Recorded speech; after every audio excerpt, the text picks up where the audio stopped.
Dans les 8 premiers chapitres de sa lettre aux Romains, Paul a contemplé le projet de Dieu que le Christ est venu accomplir parmi nous. Le converti du chemin de Damas s'émerveille et il termine par une hymne à l'amour de Dieu.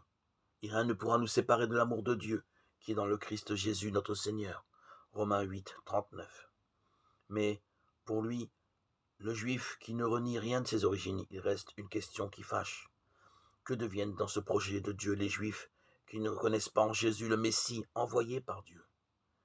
C'est à ce sujet difficile qu'il consacre le chapitre 9 à 11 de sa lettre.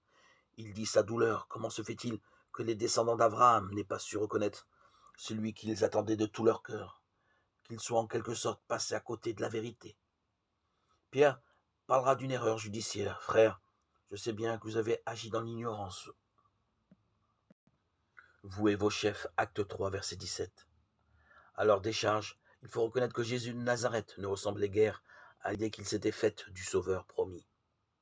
Et lui-même avait deviné qu'il serait méconnu.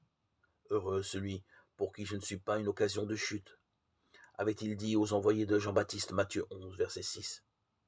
Et c'est malheureusement, d'après Paul lui-même, ce qui s'est passé pour certains de ses contemporains.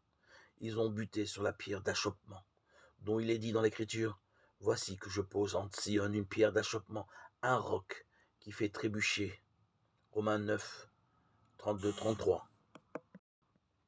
Dieu va-t-il renier ceux qui ont trébuché? Se demande Paul. Non, bien sûr. Dieu est fidèle. Il ne peut se renier lui-même. 2 Timothée 2, 13.